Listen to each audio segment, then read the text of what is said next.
ఇది మన civil supplies, ఆ డిఎస్ఓ అయితేనేంటి, డిపో మేనేజర్స్, డిఎంస్ అయితే డిస్ట్రిక్ట్ ర్యాంక్స్ వాళ్ళు, దాని తర్వాత ఐసిడిఎస్, పీడీస్, సిడిపిఓస్, సూపర్వైజర్స్, తర్వాత మధ్యాహ్న భోజన పథకం డిఈఓలు, ఎంఈఓస్, తర్వాత welfare hostels, all welfare hostels, DDs, coordinators, వీళ్ళందరూ మా చివరిగా నాలుగోదిగా పిఎం మాతృవందన డిఎంహెచ్ఓస్, వీళ్ళందరూ డిస్ట్రిక్ట్ అధికారులందరూ మమ్మల్ని ఫాలో అవుతారండి.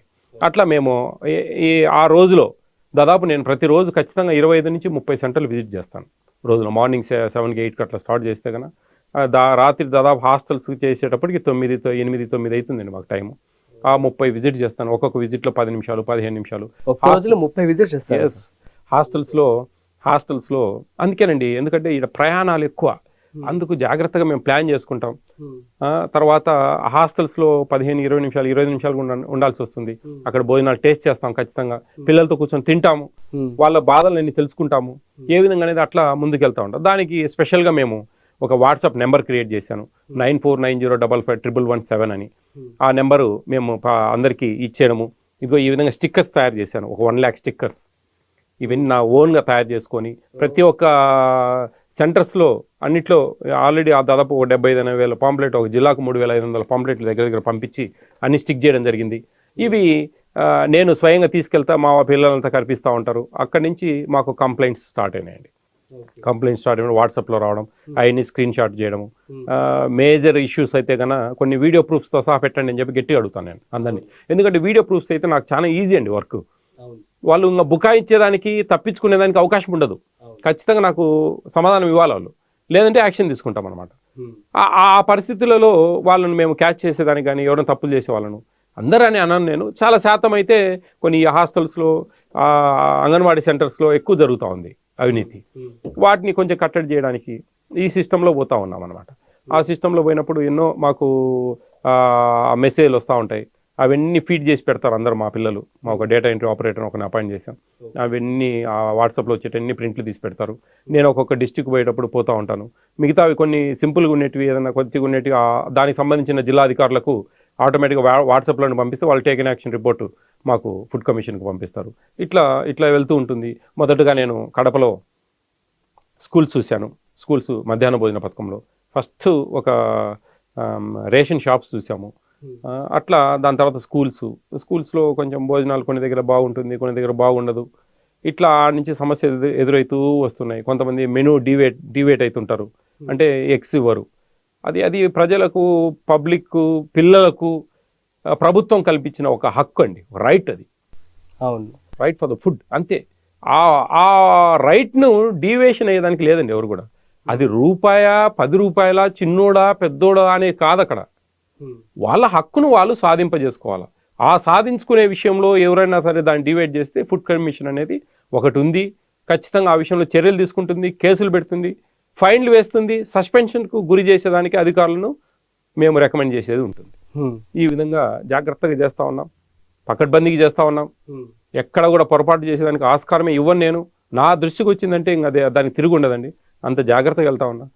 ఇంకా కొన్ని ఇట్లాంటి సమస్యల మీద దాదాపు కొంచెం ఒక 30, 35, 40% నేను రీచ్ అయినా అని అనుకుంటా ఉన్నా. ఇంకా రేపు ఫిబ్రవరి 6th నుంచి మళ్ళీ నా షెడ్యూల్ స్టార్ట్ అవుతా ఉంది. ఓకే సార్, వెళ్తాను పబ్లిక్ లెక్కి. సూపర్. సస్పెన్షన్ చెప్పి అన్నారు మాటలు ఇందాక. ఇప్పటి వరకు ఎవరైనా సస్పెన్షన్ చేశారు? ఎస్ అండి, ఒక నంద్యాలలో ఒక అంగన్వాడీ వర్కర్ను కంప్లీట్ డిస్మిస్ చేసామండి. సస్పెండ్ కాదు, డిస్మిస్సే. ఎందుకంటే అట్లాంటి పరిస్థితులలో మాకు ఉంటాయన్నమాట. ఆ వీడియో కూడా నేను అప్లోడ్ చేశాను. దాంట్లో చాలా స్పష్టంగా ఉంది. కొంతమంది శత్రువులు కూడా ఉంటారండి చాలా మంది. నెక్స్ట్ క్వశ్చన్ అదే అడగబోతున్నాను. ఎందుకంటే ఇంత గొప్ప కార్యక్రమాలు చేస్తున్నారంటే ఆబ్వియస్ గా నెగటివిటీ అనేది ఒక 4 డీలర్లను సస్పెండ్ చేశాను. ఇప్పటికి నేను సస్పెండ్ చేశాము. ఎందుకంటే అక్కడ ఇర్రెగ్యులారిటీస్ ఉంటే తప్పదండి. అది అంటే యాక్చువల్లీ ఇప్పటికి నా లెక్కచారం ప్రకారం 577 విజిట్స్ నేను చేస్తే ఒక 50 మంది మీద నేను యాక్షన్ తీసుకోవాలా. కానీ ఫస్ట్ విడతగా ఆ అధికారులకైతేనేంటి, జేసీ గారులకైతేనేంటి, జాయింట్ కలెక్టర్లందరికీ మాకు డీజీఆర్ అండి, ఆయన డిస్ట్రిక్ట్ గ్రీవెన్స్ రెడ్రెసల్ ఆఫీసర్ అని చెప్పేసి నా లైన్ డిపార్ట్మెంట్కు జేసీ గారు ఇన్ఛార్జిగా ఉంటారు. ఆయనకు ఒక పార్ట్ మా దీంట్లో ఆయన రెస్పాన్సిబిలిటీగా ఉంటారు అనమాట. ఇవన్నీ కూడా చాలా స్పష్టంగా వాళ్ళ దృష్టికి తీసుకెళ్తాం. వాళ్ళ దగ్గర నుంచి యాక్షన్ రిపోర్ట్ తీసుకుంటాం. ఆ పరిస్థితులలో కొన్ని మీకు ఫర్ ఎగ్జాంపుల్ నంద్యాలలో ఒక అంగన్వాడీ వర్కర్ నేను రిమూవ్ చేశాను. Yes, dismiss. ఆ సందర్భంలో ఆమె మాకు ఫేస్బుక్లో కామెంట్ పెడతా ఉన్నారు, ఇట్లా అని. అప్పుడు లైవ్లు పెట్టేవాడిని నేను ఫేస్బుక్లో. ఆ కామెంట్ ఇదో పలానా ఆమె అన్ని వస్తువులన్నీ తీసుకుపోయి మీరు వస్తూ ఉన్నారని చెప్పి ఒక ఇంట్లో పెట్టింది, అది ఇదని. ఆమెను పోయి అడిగాము, ఏమైనా పెట్టామంటే ఆమె నేనేం పెట్టలేదు సార్, చెప్పమ్మా మొదటి వార్నింగ్, మేము ఏదో మామూలుగా వెళ్ళిపోతాం అని చెప్తే కూడా ఆమె ఒప్పుకోలేదు. మా పిల్లలు పోయి పంపించి ఎక్కడో ఏదో ఏ ఇంట్లో పెట్టింది కూడా వాళ్ళు చెప్పారు క్లియర్. పగ్గడ్బందీగా వెళ్ళారు. అలా అవన్నీ తీసుకొని వచ్చారు, ఒక 20 కిలో బియ్యము, ఒక 2 ఆయిల్ ప్యాకెట్లు, కొన్ని ఎగ్స్ అంతా. అవంతా ఆటోమేటిక్ గా డిస్మిస్ కు రికమెండ్ చేసాం. ఆ సందర్భంలో వాళ్ళ బంధువు ఒక ఆయన వెంకటేష్ బాబు అని చెప్పేసి నా ఫేస్బుక్లలో ఎవరైనా నా వీడియోస్ ఎవరైనా పెడతారు కదా, దాంట్లో కింద కామెంట్ పెడతాడు, ఏమని, మీరు అన్యాయంగా ఒక మహిళను తీసేశారు, నేను బహిరంగ విచారణలో మీకు అన్ని నేను చూపిస్తా. ఎవరు ఆయన కొంచెం వాళ్ళ బంధువు, కొంచెం మానసిక పరిస్థితి కూడా బాగాలేనట్టుంది అయింది నాకు తెలిసిన కాడికి. ఇట్లా కామెంట్ పెడతాడు. ఒక జడ్జి హోదా అండి మాది, మా డిసిషన్ అయిపోయింది. మేము అన్ని ఆలోచించే నిర్ణయం తీసుకుంటాం. ఒక మిమ్మల్ని తప్పుదో పట్టించినారు, తప్పుదో ఏముందండి, క్లియర్గా అన్ని దొరికినాయి. వీడియో అప్లోడ్ చేసిన ఆయన తిక్కోనిలాగా ఏందేందో మాట్లాడుతూ ఉంటే ఇంకా అన్ని నేను సమాధానం చెప్పలేను కదా. అన్ని నేను ఆడికి కూడా ఆయన కామెంట్లకు అన్నిటికీ రిప్లై ఇస్తూ ఉంటా. ఇతను నా ఇంటి దగ్గరికి వచ్చారు, వాళ్ళు పూర్వామిల్లలో, నంద్యాల నుంచి పూర్వామిల్లలో నా ఇంటి దగ్గరికి వచ్చి బయట 4-5 గంటలు వెయిట్ చేసింది ఆమె. చేసి నన్నేదో సంథింగ్, మా పిల్లలకి ఏదైనా డబ్బులు తీసుకుంటాడా సారు, అది ఇది ఇట్లా అనమాట. నేను అసలు కలవను కూడా కలవలేదు. ఒక జడ్జిని కలుస్తారండి ఎవరైనా పబ్లిక్ అంటే? పోయి ఒక డిసిషన్ అయిపోయిన తర్వాత, ఒక శిక్ష ఖరారు అయిపోయిన తర్వాత, అది కష్టం అండి. ఆ టైపే ఉంటుంది మాది కూడా, జస్ట్ లైక్ క్వాషీ జ్యుడిషియల్ అండి, పాక్షిక న్యాయ వ్యవస్థ మాది. ఆ సందర్భంలో ఆమెను మా పిల్లలే పంపించేయడం జరిగింది. ఇట్లా ఎన్నో ఉంటాయి మాకు. మళ్ళీ ఆయన ఏమైనా పెడతాడు, ఒక వాట్సాప్లో మీకు, నాకు ఒక ఆయన వాట్సాప్లో పెట్టినాడు, ఫుడ్ కమిషన్ నుంచి నేను చేస్తున్నా, నాకు డబ్బులు ఇన్ని పంపిస్తే కానీ మీ పోస్ట్ సార్కి చెప్పి ఇప్పిస్తాను నేను అని ఒక ఆయన పెట్టినాడు అంటాడు ఆయన. ఏది ఫేస్బుక్ కామెంట్. సరే, నువ్వు ఆ మాట అంటున్నావు కదా, ఆయన నెంబర్ పెడతాడనమాట. నువ్వు ఆ మాట అంటున్నావు కదా, ఆ పెట్టినవాడి నెంబర్ పెట్టు, నువ్వు వాని కథ నీ కథ ఇద్దరి కథ తెలుస్తానంటే ఇప్పటికి పెట్టలే ఆయన. ఇది జరిగి వారం అయితే ఉంది, ఇప్పటికి పెట్టలేదు అనమాట. ఎందుకంటే ఇట్స్ ఏ ఫేక్ అని చెప్పేదాంట్లో అర్థం లేదు. నువ్వు నెంబర్ పెట్టచ్చు కదా ఆయన, ఎక్కడి నుంచి వచ్చింది నీకు ఆ మెసేజ్, ఎవరు చెప్పారు అనే విషయం. ఆ సందర్భంలోనే ఒక నంద్యాలలో కొన్ని హోటల్స్లో నా పేరు చెప్పి డబ్బులు వసూలు చేస్తా ఉన్నాడు ఒకడు. అవును. ఒక నెంబరు, ఆ నెంబరు నాకు మా ఫ్రెండ్, ఆ హోటల్ ఉంది ఒకటి, ఆ హోటల్ వాళ్ళు ఫోన్ చేసి ఇట్లా డబ్బులు అడుగుతా ఉన్నారు, బెదిరిస్తా ఉన్నారు, ఇది జరుగుతా ఉన్నాయి ఇక్కడ బాగా అని. వానికి ఆ నెంబర్ తీసుకొని నేను కాల్ చేశాను అబ్బాయికి, ఎవరినైనా నువ్వు ఏమని అడుగుదామని చెప్పి. అతను లిఫ్ట్ చేయలే, మెసేజ్ పెట్టా, టెక్స్ట్ మెసేజ్, వాట్సాప్ మెసేజ్, అయినా కానీ అతను రెస్పాండ్ లేదు. దాంట్లో యాంటీ కరప్షన్ అని చెప్పేసి ట్రూ కాలర్లో వస్తూ ఉంది. వాడి యూట్యూబ్లో, మన దీంట్లో వాట్సాప్లో కూడా డిపి యాంటీ కరప్షన్ అని పోలీసు గుర్తేసుకొని ఉన్నాడు. నేను ఎస్పీ గారికి కంప్లైంట్ చేశాను, కడప ఎస్పీ గారికి. ఆయన సార్ ఇమీడియట్ యాక్షన్ తీసుకొని వాడిని అరెస్ట్ చేసి తీసుకొని వచ్చి పూర్వామిలకు. తర్వాత నేను కలవలేదండి. ఆ సందర్భంలో ఒక కామెంట్ కూడా చేశాను, ఎటువంటి పరిస్థితుల్లో నేను అవినీతికి పాల్పడను, నా పేరు ఎవరని చెప్పినా కానీ ఎవరు సహించద్దండి, ఏదైనా సరే వాట్సాప్ నా నెంబర్ ఉంది, ఏదైనా సరే రికార్డింగ్ పంపించండి, దానికి నేను ఇమీడియట్ యాక్షన్ తీసుకుంటే ఇది ఇట్లుంటుంది నాతో పరిస్థితి, నాతో గిరుకుంటే మటుకు ఈ విధంగా ఉంటుందని చెప్పి చాలా క్లియర్గా చెప్తా ఉన్నాను అందరికి కూడా. ఎస్, సూపర్ సార్, మంచి పని చేశారు. అండ్ ఇప్పటి వరకు మీరు చేసిన ఈ కార్యక్రమాలన్నీ కూడా జగన్మోహన్ రెడ్డి గారికి రీచ్ అయ్యాయా? రీచ్ అంటే ఏముందండి, రీచ్ అయినా కాకుండా నా పని ఆబ్వియస్లీ రీచ్ అయ్యే ఉంటాయి. లేదండి, నేను కలవలేదు. ఇప్పుడే నేను ఈ 26 డిస్ట్రిక్ట్స్ కంప్లీట్ చేశాను. దాని మీద ఒక చిన్న బుక్లెట్ కూడా తయారు చేశాను, నా క్యాంప్స్, నా డ్యూటీస్, నా వర్క్స్, పేపర్ కటింగ్స్ అంతా కూడా సార్కు ప్రమోషన్ ఇచ్చేసి చిన్నవి కొన్ని క్షేత్ర స్థాయిలో ఒక 4-5 పాయింట్స్ ఉన్నాయి నాకు. అవన్నీ కూడా సార్ దృష్టికి తీసుకెళ్తే, జగన్మోహన్ రెడ్డి గారి దగ్గర ఒక ప్రత్యేకత అండి, మంచిగా ఆయనకు చెప్తే కన్నా జరగకుండా పోయే ప్రసక్తే లేదండి. ఖచ్చితంగా నేను చెప్తా, నాకు ఒక 4-5 పాయింట్లు ఉన్నాయి. వాటిలో ముఖ్యంగా SC ST పోస్ట్ మెట్రిక్ హాస్టల్స్లో BC post matric, SC ST pre matric హాస్టల్స్కు వంట వాళ్లకు మెయింటైన్ ఛార్జెస్ ఇస్తున్నారు. ఓన్లీ SC ST హాస్టల్స్కు అప్పుడు ఏజెన్సీలు ఉండేవి, వాళ్ళు క్యాన్సిల్ అయిన తర్వాత వాళ్ళు మెనూనే కొద్దిగా తగ్గించి డివైడ్ చేసి ఆ SC ST హాస్టల్స్ వార్డెన్స్ను వాళ్ళ సొంత డబ్బులతో రన్ చేస్తూ ఉన్నారు. అది మేజర్ ఇష్యూ, అదొకటి.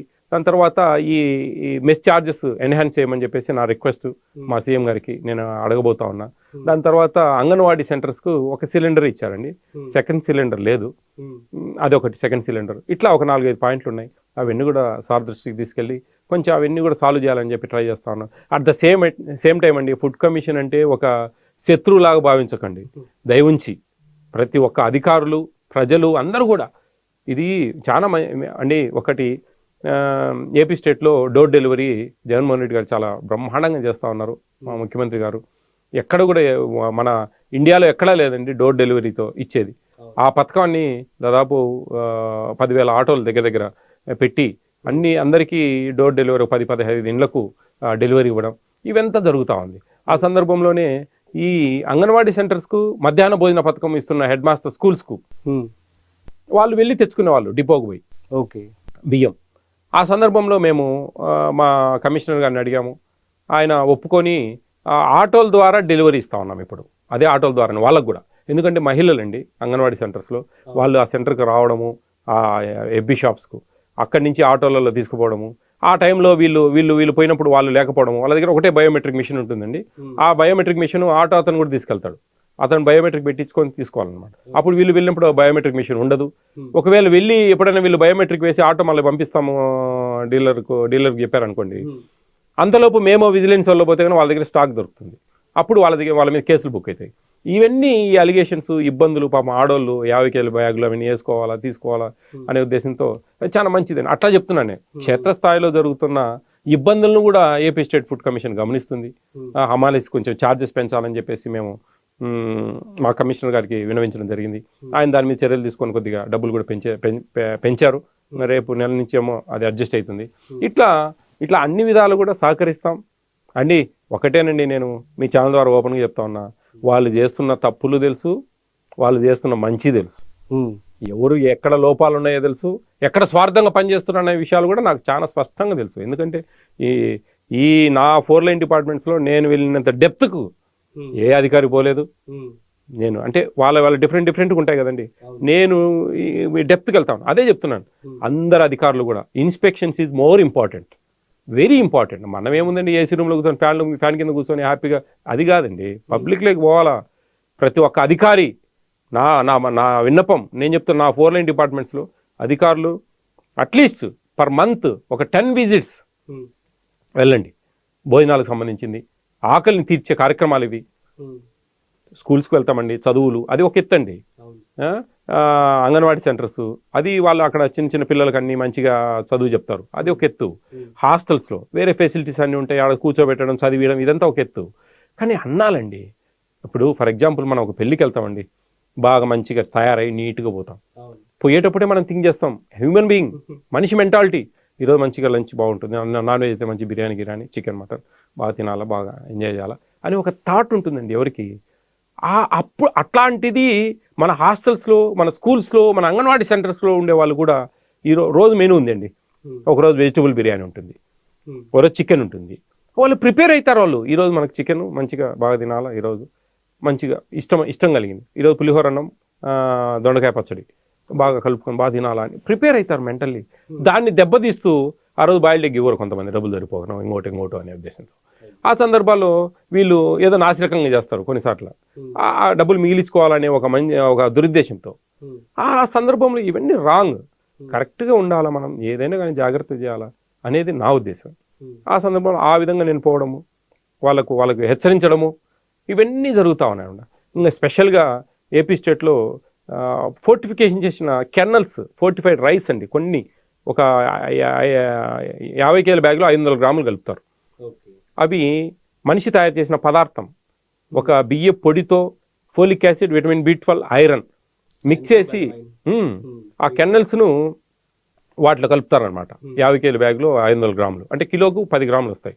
వాటి వల్ల బ్యాక్ బోన్ స్ట్రెంత్ అవుతుంది, హిమోగ్లోబిన్ శాతం పెరుగుతుంది, నాడీ వ్యవస్థ బాగా పనిచేస్తుంది, గర్భిణీ స్త్రీలకు పిండం మంచిగా అభివృద్ధి చెందుతుంది, మంచిగా యాక్టివ్గా, పిల్లల జ్ఞాపక శక్తి ఇంప్రూవ్ అవుతుంది. ఈ విధంగా మంచి జరుగుతూ ఉందండి. అవి అంగన్వాడీ సెంటర్స్లో, MDM మధ్యాహ్న భోజన పథకంలో, తర్వాత 7 జిల్లాలలో PDS సిస్టంలో కూడా ఇస్తూ ఉన్నారు, పబ్లిక్ డిస్ట్రిబ్యూషన్ సిస్టంలో కూడా. దాని తర్వాత మే నుంచి రెగ్యులర్గా అందరికీ ఏపీ స్టేట్ అంతా కూడా ఈ ఫోర్టిఫికేషన్ చేసిన ఫోర్టిఫైడ్ రైస్ ఇవ్వబోతా ఉంది ఏపీ స్టేట్ గవర్నమెంట్. ఇంత చాప కింద నీరులాగా వాళ్ళ ఆరోగ్యాన్ని వాళ్ళకు తెలియకుండానే ప్రభుత్వం, మన ముఖ్యమంత్రి వాళ్ళు కాపాడాలనే మంచి ఉద్దేశాన్ని మనం ఆహ్వానించాలా, ప్రతి ఒక్కరు అర్థం చేసుకోవాలా, బాగా ముందుకెళ్ళాలండి ఈ విషయంలో. అది చూడండి, ఒక విటమిన్ ట్యాబ్లెట్ ఇస్తాం మనం, వేసుకోండి రోజు ఒకటంటే వేసుకోరండి, స్కిప్ చేస్తారు. అదే అన్నాలలో విటమిన్స్ వస్తూ ఉంటే మనకు తెలియకుండానే మనం తింటాం. అదండి అట్లా అట్లా చాలా జాగ్రత్తగా వెళ్ళాలా అని చెప్పేసి నేను చెప్తాను. ఓకే సార్, మీరు 4 లైన్ డిపార్ట్మెంట్ అంటున్నారు. సో ఈ 4 లైన్ డిపార్ట్మెంట్స్లో ఏ డిపార్ట్మెంట్ ఎక్కువ ఇబ్బంది పడుతోంది? సో మీరు ఎన్ని డిపార్ట్మెంట్స్ ఇప్పటి వరకు కవర్ చేశారు? అంటే అన్నిటికీ ఈ వెళ్తున్నారు. 4 లైన్ డిపార్ట్మెంట్స్ లో పిఎం మాతృవందన యోజన అనేది సక్రమంగా జరిగిపోతుంది. అక్కడక్కడ కొద్దిగా ఏదో అది 11 డిజిట్స్ నెంబర్ ఒకటి ఇస్తారు. ఆ నెంబర్ తప్పుగా పడ్డము, ఆ డేటా ఎంట్రీ ఆపరేటర్ ప్రాబ్లము, లేకుంటే కానీ వాళ్ళు ఎంట్రీ చేసుకోలేకపోవడము, దానివల్ల అక్కడక్కడ చిన్న చిన్న గ్యాప్స్ ఉన్నాయి దాంట్లో. దాదాపు ఇప్పటికి దాదాపు కొన్ని వందల కోట్లు ఇప్పటికి మనం రాష్ట్ర ప్రభుత్వం తెప్పిగలిగాం. 2019 నుంచి ఇది ఇస్తా ఉంది పిఎం మాతృవందన యోజన అనేది. అది ఒక వర్షన్ అండి, అది మామూలుగా జరిగిపోతా ఉంది. మిగతా మూడిట్లో ప్రాబ్లమ్స్ ఉన్నాయండి బాగా. ఇప్పుడు రేషన్ షాప్స్లో వాళ్ళు, ఆటోలో వాళ్ళు, రేషన్ షాప్ వాళ్ళు ఆటో పని తిరగలేకుండా ఎక్కడైనా ఇబ్బంది పడి ఉంటే కానీ రేషన్ షాప్లో ఇస్తారు. వాళ్ళు బియ్యం తక్కువ ఇవ్వడము, ఒక 5 కేలు, ఒక పర్సన్కి 5 కేలు ఇవ్వాలి, 4.5 ఇవ్వడము, ఆయన 20 కేల దగ్గర 18 కేలు ఇవ్వడము, ఇట్లా కొన్ని ఇర్రెగ్యులారిటీస్ ఉన్నాయండి బాగా. అది నేను స్పష్టంగా చెప్తా ఉన్నా, అది చాలా స్పష్టంగా వాళ్ళకి ఇచ్చే పదార్థం మనం ఇవ్వాలి. ప్రజలకు కూడా నేను మీ ద్వారా చెప్తా ఉన్నా, అర్థం చేసుకోండి. 37-38 రూపాయలు పెట్టి ప్రభుత్వం ఈ బియ్యాన్ని రైతుల దగ్గర నుంచి మన ఏపీ స్టేట్లోనే ప్రొక్యూర్ చేస్తుంది. అవి మన బియ్యం అండి, బాగలేవు బియ్యము అది ఇది అంటారు. అరే మన స్తోమత, మన కథ, మన కార్ఖానం ఇవన్నీ చూసుకొని జాగ్రత్తగా, అది దిగువ స్థాయి వాళ్ళకి ఇచ్చే బియ్యం అండి. నువ్వు పెద్ద పెద్ద డబ్బున్నోడివి రైస్ కార్డు పెట్టుకొని నాకు ఈ బియ్యం నేను తినాలా, నేను తినలేను అది ఇదంటే నిన్నెవరు తినమన్నారు? ఒక్కరన్నా సరెండర్ చేశారా? నాకు అర్హత లేదండి, ఈ రైస్కు నేను తినలేకున్నా, నాకు అర్హత లేదు, నాకు డబ్బు సంపాదిస్తున్నా నేను, నాకు ఇదే నీ ఒక్కరన్నా ఆలోచిస్తా ఉన్నారా ఈ ఏపీ స్టేట్లో? ఒక్కరన్నా సరెండర్ చేశారా? సరెండర్ చేయండి సార్. ఎందుకు రైస్ వద్దు, అవి 8 రూపాయలకు, 9 రూపాయలకు, 10 రూపాయలకు బాగలేవని చెప్పి అమ్మడము, అవి తిరిగి రైస్ మిల్లర్స్ అవి కొని పాలిష్ బట్టి మళ్ళీ ఈ సన్న బియ్యంలోనే 50-55 రూపాయలు పెట్టుకునే బియ్యంలో మళ్ళీ అవి కలపడము మన ఇంటికే వస్తూ ఉన్నాయి. మళ్ళీ అది గ్రహించలేకున్నారు. బాగలేవు అంటే ఎవరికి అండి? ఒకటండి, 10 రూపాయలతో భోజనం చేయొచ్చు, కడుపు నింపుకోవచ్చు. 10,000తో భోజనం కడుపు నింపుకోవచ్చు. వాని స్టేటస్కి తగినట్టు, వాని లెవెల్కి తగినట్టు, వాని సంపాదనకు తగినట్టు, వాడి ఆర్థిక పరిస్థితికి తగినట్టు వాడు భోంచేస్తూ ఉంటాడు. ఇది పేదవాళ్ళకండి. ఇవి పేదవాళ్ళు కొంచెం తినొచ్చు, ప్రాబ్లం ఏం లేదు. నేనే ఎన్నో స్కూల్స్లో తిన్నా, 100 స్కూల్స్లో నేను భోంచేసిన, 100 స్కూల్స్లో నేను హాస్టల్స్లో భోంచేసాను. నాకు తెలుసు ఎలా ఉంది అనేది. బ్రహ్మాండంగా ఉంది తినాలని మనసుంటే. లేదు ఈ స్టోర్ బియ్యం అని అవహేళనగా చూడడము, రూపాయి బియ్యం అని గేల్ చేయడము, ఉచితంగా ఇస్తా ఉంది గరీబ్ కళ్యాణ్ అని చెప్పేసి కేంద్ర ప్రభుత్వం ఇచ్చే బియ్యం, ఇవన్నీ కూడా అవహేళనగా పక్కన పెట్టడం అంటే పొరపాటండి. పేదవాళ్ళు తినగలరు, తింటారు, అంతవరకే. నువ్వు డబ్బున్నడివి, నీకు రైస్ కార్డు ఉన్నంత మాత్రాన నేను తినలేని ఇచ్చేది, తినేది, సన్నబియ్యం ఇవ్వాలా మాకు అంటే సన్నబియ్యం ఇచ్చే పరిస్థితి అంటే కొన్ని పరిస్థితులు మీడియం వస్తున్నాయండి, ఇప్పుడు బాగున్నాయి. మనకు డిఆర్ అంబేద్కర్ కోనసీమ జిల్లాలో, మన 26 జిల్లాలలో ఏపీ స్టేట్లో ప్రథమ స్థానంలో ఉంది రైతులు పండించే బియ్యం ప్రొక్యూర్ చేయడంలో ప్రభుత్వం. ఇట్లా అక్కడి నుంచి ఎక్కువ మనం వేరే స్టేట్ కూడా ఇస్తా ఉన్నాం బియ్యం. మన రైతుల దగ్గర ప్రభుత్వం కొనాలా, వాళ్లకు న్యాయం చేయాలా. అవి కొన్నేటివి ఈ విధంగా పీడిఎస్ సిస్టంలో ఇవ్వాలా. ఈ 2 వర్షన్స్ ఉన్నాయి ఇక్కడ, 2 బ్యాలెన్స్ చేయాలి గవర్నమెంట్. లేదు మీకు సన్న బియ్యం కావాలా, 55 రూపాయలు, 50 రూపాయలు, జీలకర్ర మసూర ఇట్లా అంటే ఎంత కాస్ట్ అండి అవి? మనకు ప్రభుత్వం ఈ సెంట్రల్ గవర్నమెంట్ ఎంత ఇస్తూ ఉంది, మన స్టేట్ గవర్నమెంట్ ఎంత పెట్టుకుంటా ఉంది, వాళ్ళకు బర్డెన్ కాకూడదు. ఆ పరిస్థితులలో అవి 37-38 రూపాయలు పెట్టుకొని మనకు పబ్లిక్ ఇస్తూ ఉంది. దానికి హ్యాపీగా ఫీల్ కావాలా, అంతేగాని మాకు ఇవే ఇచ్చేది, మేము ఇవి తినలేకున్నాం, ఏమేమో చెప్తారనమాట. కాదండి, బ్రహ్మాండంగా చేసుకోవచ్చు. మరి ఎప్పుడన్నా దొడ్డుగా కొంచెం లావుగా వస్తాయి, మంచిగా దోశలు పోసుకోవచ్చు, మనం రాయి సంగటి చేసుకోవచ్చు, పిండి వంటలు చేసుకోవచ్చు, వడియాలు పోసుకోవచ్చు, ఎన్నో మార్గాలు ఉన్నాయండి. అంతేగాని దయవుంచి అందరికి కూడా ఆంధ్రప్రదేశ్ ప్రజలందరికీ నా విన్నపము, ప్రార్థన, దయవుంచి అమ్మకండి, మంచిది కాదు. 8 రూపాయలు 9 రూపాయలకు అమ్మడం అనేది అది ఒక తప్పేనండి. దేవుడు కూడా దానికి శిక్షిస్తాడండి. అది అర్థం చేసుకోండి, అందరూ అది అర్థం చేసుకోండి, మంచి ఉపయోగపెట్టుకోండి. లేదనుకున్నప్పుడు వద్దని చెప్పి రాసివ్వండి అండి. ఒకటి అందరూ కొంతమందికి ఒక అనుమానం ఉందండి, రైస్ తీసుకోకపోతే మిగతా పథకాలు వర్తిస్తాయా లేదా అనేది. దానికి వీటికి సంబంధం లేదండి. నువ్వు వైట్ కార్డు హోల్డరు, నీకు వస్తాయి. రైస్ ఒకటి నాకు వద్దు, రేపు నెల నుంచో మోస్ట్ ప్రాబర్లీ మేము గోధుమ పిండి కూడా ఇవ్వబోతా ఉంది AP state food commission, AP state civil సప్లైకి సంబంధించి. అవన్నీ కూడా మంచిగా అన్ని ఒకటొకటి చేస్తూ ఉన్నారు. కొన్ని దగ్గరలో కొంచెము ఈ కందిపప్పు, red gram dal and sugar కొన్ని పరిస్థితులలో సరిగా దొరక్క కొన్ని ప్రొక్యూర్ చేయక కొద్దిగా అప్పుడప్పుడు గ్యాప్స్ వచ్చాయి. అవి కూడా ఈ నెల నుంచి ఎక్కడ ప్రాబ్లం లేకుండా అన్నీ కూడా సక్రమంగా ఇచ్చేదానికి యోచిస్తూ ఉంది ప్రభుత్వం, జాగ్రత్త ఇవ్వాలి అందరికీ అనే ఉద్దేశంతో. దాని గురించి ఎక్కడ కూడా డీవియేషన్ లేదు, జాగ్రత్తగా అందరూ మంచిగా పనిచేయాలని చెప్పేసి మనస్ఫూర్తి కోరుకుంటాం. ఓకే సార్, ఇప్పటి వరకు మీరు విజిట్ చేసినటువంటి డిపార్ట్మెంట్స్లో ఏ డిపార్ట్మెంట్ దగ్గర మీకు బాగా బాధ కలిగింది? అంటే ఇప్పటి వరకు కూడా మీరు 10 months నుంచి మీరు మార్పు తీసుకురాగలిగారు. ఇంతకుముందు పరిస్థితిని ఇప్పుడు పరిస్థితిని కంపేర్ చేయమంటే ఏమని చెప్తారు అప్పుడున్న వ్యవస్థలకు సంబంధించి? అంటే ఎక్కువ ఏ డిపార్ట్మెంట్ నుంచి అంటే నేను బాగా బాధపడేది వెల్ఫేర్ హాస్టల్స్ అండి. ఈ వెల్ఫేర్ హాస్టల్స్లో అక్కడ కొంచెము పర్యవేక్షణ అనేది తక్కువ అండి. జవాబుదారీతనం అనేది కొద్ది తగ్గింది. వాళ్ళని పెద్దగా పట్టించుకోవడం లేదు, వాళ్ళు ఇష్టానుసారం చేస్తూ ఉన్నారు. హాస్టల్స్లో చాలా వరకు ఒక 60-70% ఇది గాడి తప్పోయింది హాస్టల్స్లో. వాళ్ళకు వచ్చే కొంచెం తక్కువ డబ్బులు అండి. దాదాపు 1,400 రూపాయలు పర్ మంత్ ఇస్తారు పోస్ట్ మెట్రిక్ వాళ్ళకు, ప్రీ మెట్రిక్ వాళ్ళకు 1,200 రూపాయలు అట్లా ఇస్తారు. వాళ్ళకు వచ్చేది కొంచెం తక్కువ డబ్బు. దాంట్లో మిగిలించుకోవాలా, దాంట్లో కకృతి పడాలంటే మటుకు పిల్లలు నోరు కొట్టినట్టే. అక్కడ ఏమి సమస్య లేదు, ఖచ్చితంగా ఆ పని జరుగుతుంది. ఒక 60-70% హాస్టల్స్లో, ఒక 30-40%. హిట్ టీవీ యాప్, ఇందులో short news, live news, entertainment shows, movies, digital magazines తో పాటు మీ జిల్లా వార్తలను కూడా ఫ్రీగా చూడొచ్చు. ఇంకెందుకు ఆలస్యం, వెంటనే హిట్ టీవీ యాప్ ని డౌన్లోడ్ చేసుకుని ఫ్రీగా ఎంటర్టైన్మెంట్ పొందండి. Hit TV app. Hit TV app. Please download hit TV app. Hit TV app ని ఫ్రీగా డౌన్లోడ్ చేసుకొని ఎంజాయ్ చేయండి. మీకు నచ్చిన ఎంటర్టైన్మెంట్ కోసం హిట్ టీవీ యాప్ ని ఫ్రీగా డౌన్లోడ్ చేసుకొని ఎంజాయ్ చేయండి. హిట్ టీవీ యాప్ ని డౌన్లోడ్ చేసుకుని ఆస్వాదించండి, ఆశీర్వదించండి. ఇంతమంది సెలబ్రిటీలు హిట్ టీవీ యాప్ ని డౌన్లోడ్ చేసుకోండి అని చెప్తున్నారంటే ఎంత మంచి యాప్ ఆలోచించండి. అమెరికా అమెరికా అమెరికా అమెరికాలో చదవాలనుకునే వాళ్ళకి విశ్వసనీయమైన పేరు మన శౌర్య కన్సల్టెన్సీ. UK లో 1 year masters.